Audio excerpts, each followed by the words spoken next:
Welcome to Resiliency Redefined. I'm your host, Robyne, and I am thrilled to share with you information about resiliency, well-being, performance, education, business, parenting, and everything in between. I'm committed to joining you each week to talk about these big ideas and bring them into action, habits, tools, strategies, tactics that allow us to finally uncover what it takes to truly be well. And I'm just so excited that you're here.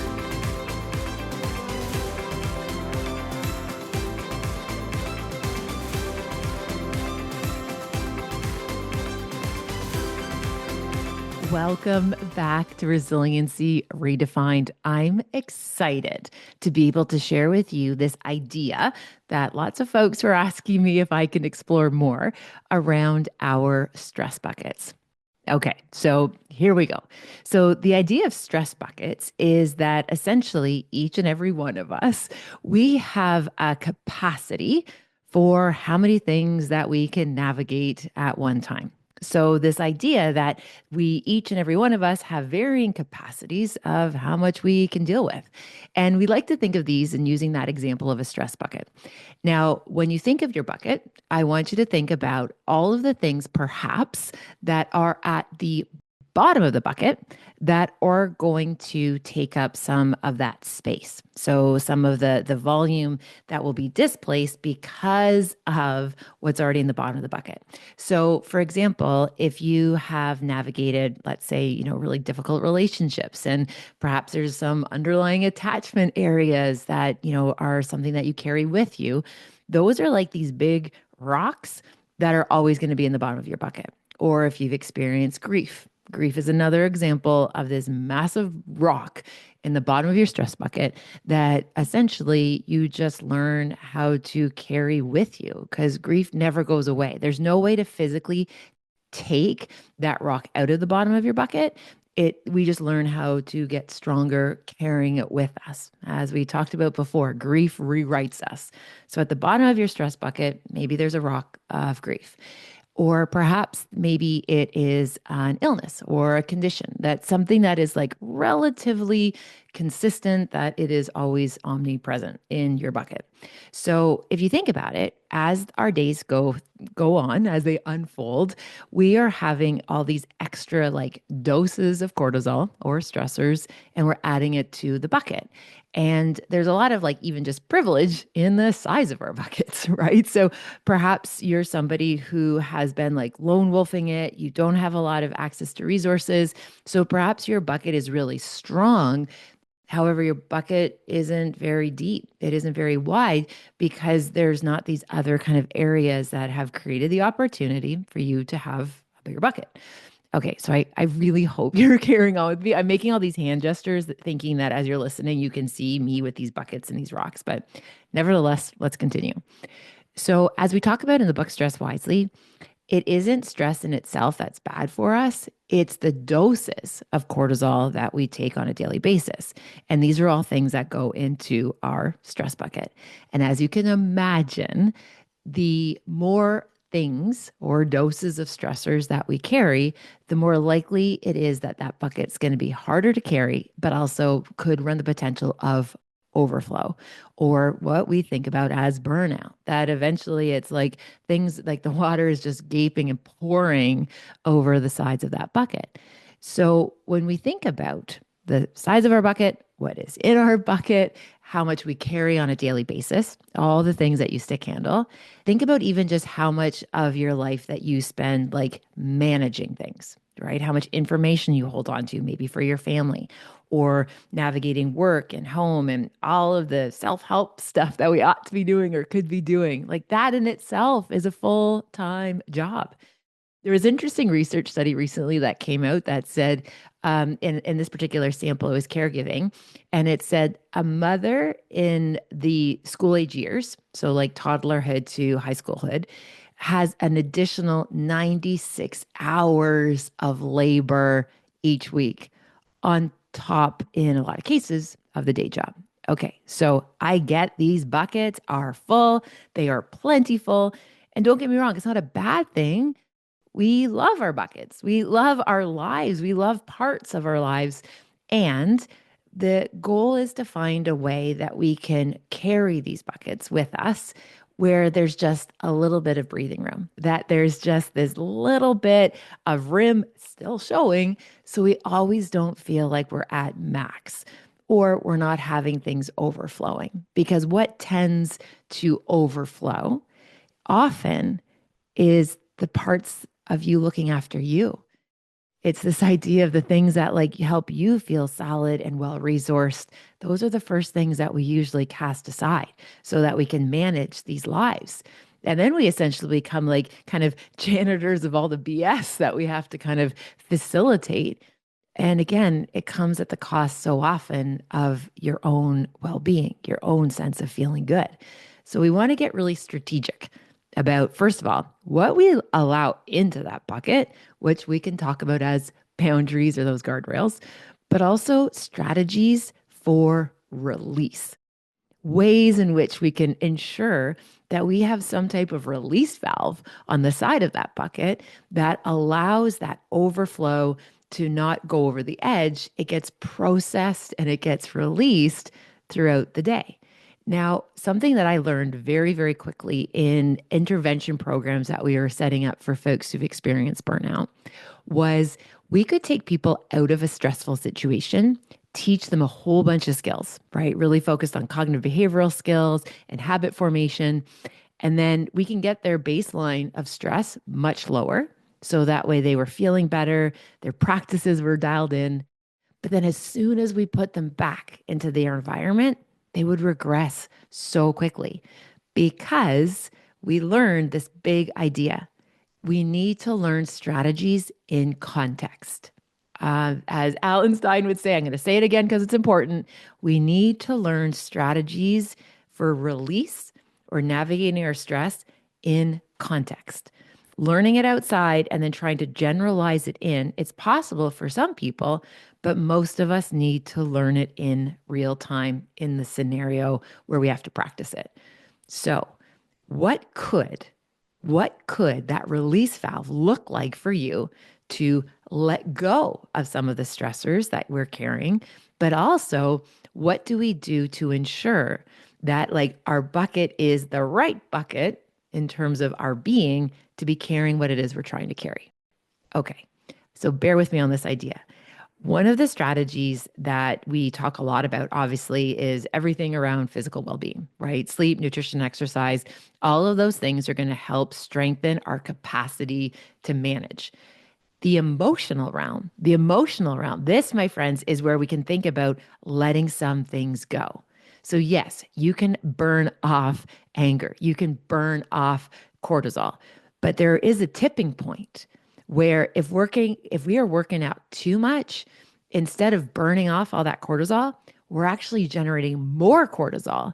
So it's actually counterproductive.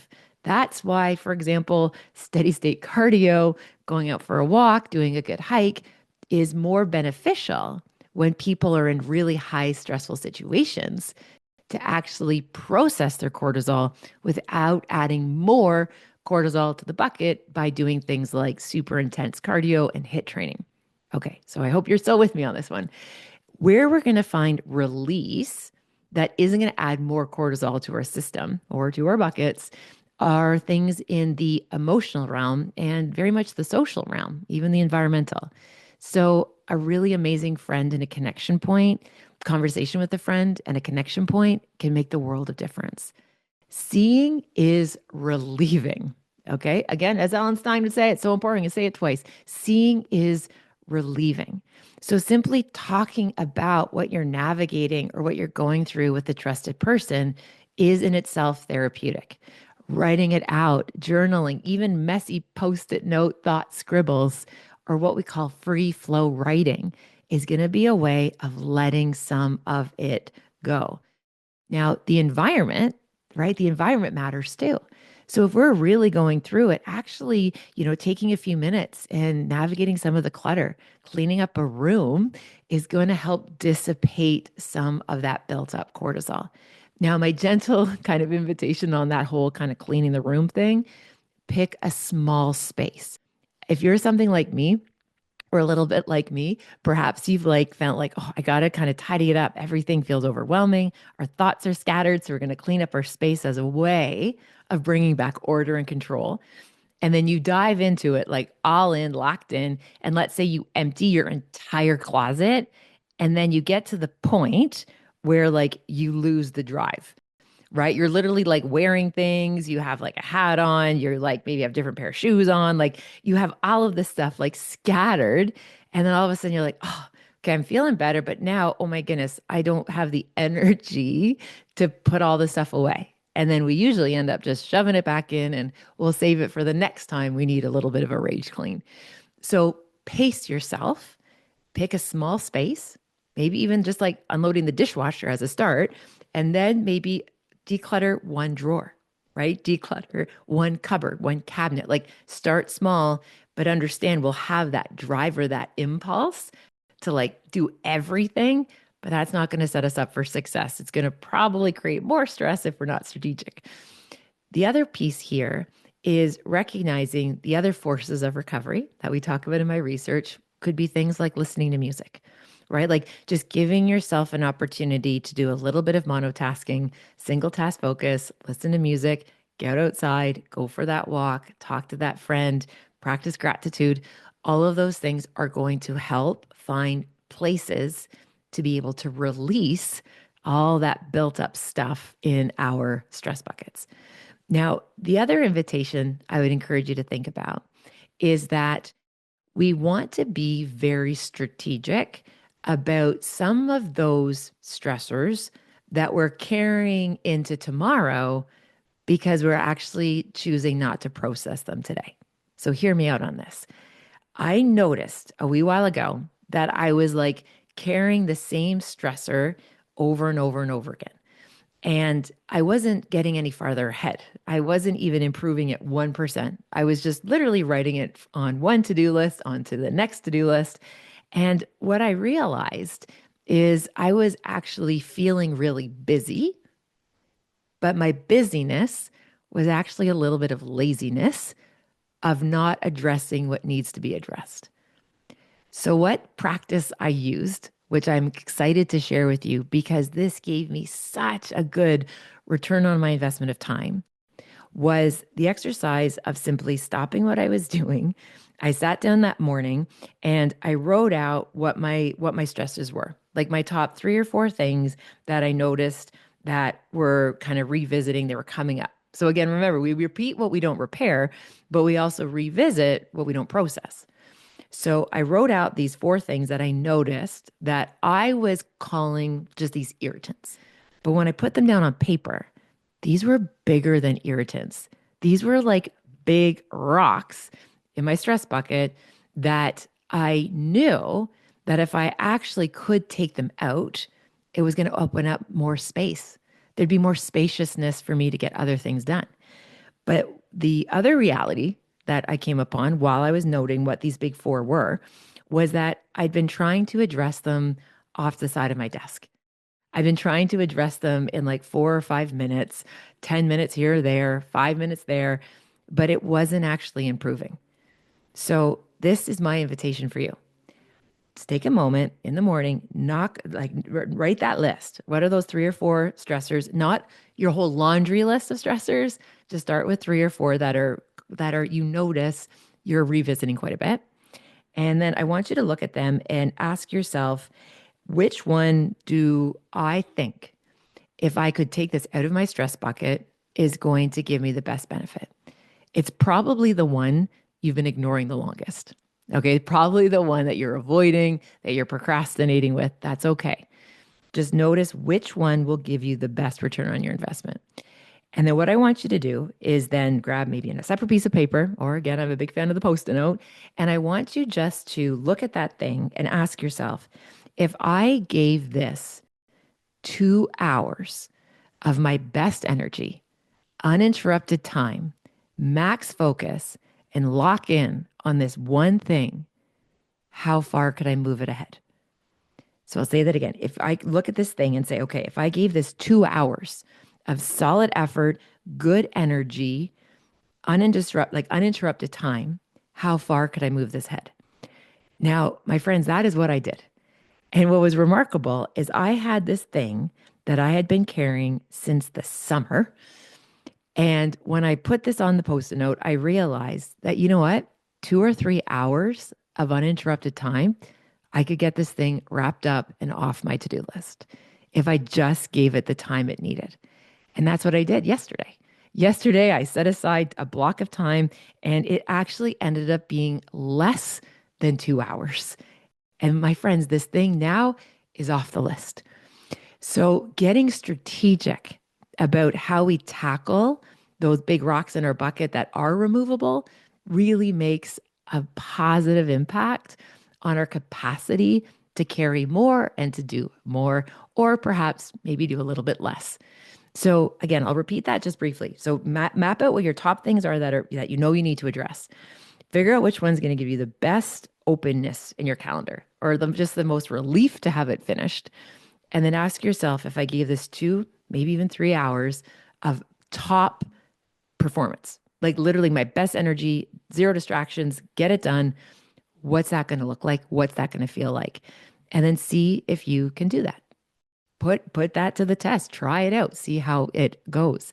Now, the other kind of idea is I noticed when I did that, the other things were still on the list. Of course they are. So my idea that I'm going to carry forward is that make sure it's once every 3 days for me. I'm going to make sure that I have at least one block of time where I can get rid of that stuff, right? One block of time in a 72-hour period where 2 of those hours are for getting rid of that stuff. And my invitation for you is to try it out. See how that works for you. Because again, there's things in our bucket that are permanent for all intents and purposes that we won't be able to get rid of.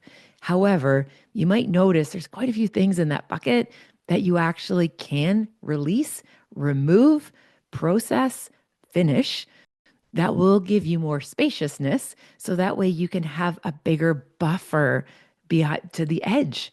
So again, the idea ties back to the notion that I hear so often people say like, oh, I want you to give 100%, 100% at home, 100% at work, 100% in every facet of your life. My friends, if you can give 80% in most facets of your life, you have breathing room for the unexpected. You have breathing room for when somebody forgets a pair of shoes and now you have to drop off a pair of basketball shoes. Or you have breathing room when that friend says, hey, Robyne, I'm going through something. Can I have 10 minutes of your time? If my time is so blocked that I don't have 10 minutes in my day to show up for my friend, that tells me I'm not doing this right.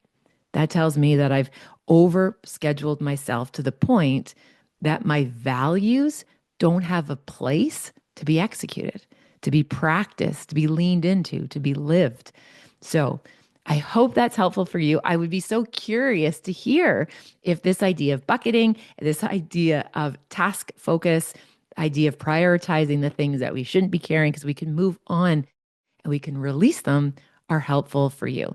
And if they are helpful, again, please let me know, but also pass this on to a friend that you might think could benefit from hearing this idea.